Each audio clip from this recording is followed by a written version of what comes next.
This is VOA News in Washington. I'm Jeff Custer. Ukrainian authorities said Wednesday they've arrested a man accused of helping Russia direct a missile strike that killed at least 10 people, including 3 children, in the eastern city of Kramatorsk.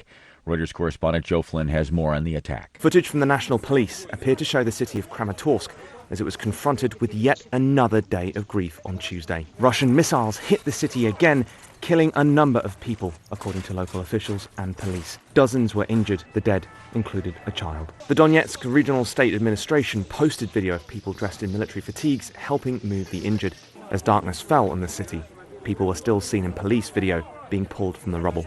Missiles also hit a village on the fringes of the city on Tuesday and a cluster of buildings in Kremenchuk, about 230 miles west in central Ukraine. President Volodymyr Zelensky said in his nightly video message that Moscow must be held to account. Kramatorsk has frequently been a target of Russian attacks. It's a major city west of the front lines in Donetsk province and a likely key objective in any Russian advance. NATO Secretary General Jens Stoltenberg Wednesday announced a meeting of senior alliance officials set for July 6th, designed to overcome Turkish objections and finalize Sweden's NATO membership ahead of a major summit in Lithuania next month. Russia's invasion of Ukraine last year jolted Sweden and Finland out of their traditional positions of military non-alignment and seek protection under NATO's security umbrella. Finland's membership was finalized in April, but NATO member Turkey objected to Sweden, accusing the Nordic nation of being too lenient on groups it considers a security threat. Speaking to reporters at NATO headquarters in Brussels, Stoltenberg said he would like the matter settled before the summit next month. The Vilnius summit will be the first with Finland as a member, and we're working to finalize Sweden's accession as well. Therefore, I have called another meeting of senior officials. This is VOA News. A UN report says armed groups across Syria are recruiting children into their ranks in growing numbers, even as fighting in the country is subsiding.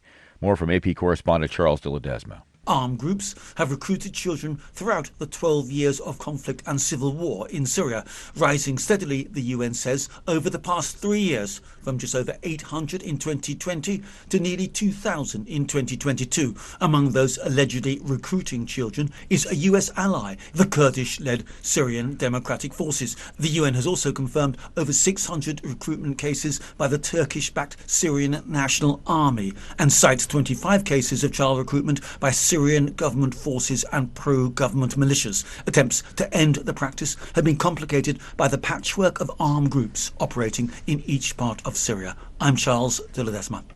South Koreans became a year or two younger Wednesday as new laws that require using only the international method of counting age took effect, replacing the country's traditional method.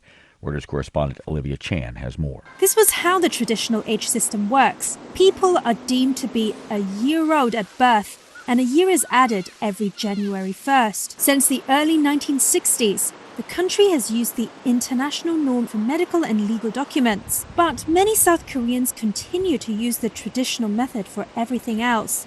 According to a government survey conducted in September 2022, 86% of South Koreans said they would use the international age in their everyday life when the new laws took effect. Another age system exists in South Korea for conscription, school entrance, and calculating the legal age to drink alcohol and smoke. Officials said that method would remain for the time being. Drifting smoke from ongoing wildfires across Canada is creating curtains of haze and raising air quality concerns throughout the upper Midwestern U.S. Great Lakes region and in parts of the central and eastern U.S. as well. Michigan's Department of Environment, Great Lakes, and Energy Tuesday issued an air quality alert for the entire state. In Chicago, the U.S. Environmental Protection Agency categorized the air as unhealthy and urged young people, older adults, and residents with health issues to consider more time indoors. National Weather Service meteorologist Todd Kluber in the Chicago Bureau told the Associated Press a combination of weather patterns is exacerbating the situation in the area. Kind of a stagnant low-pressure system over the Great Lakes that's drawn that smoke around the western part of the lakes and into portions of Michigan, Wisconsin, Illinois. And so we're seeing the effects of that right now coming through the Chicago area. In Washington, I'm Jeff Custer. This is VOA News.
Thank you for watching.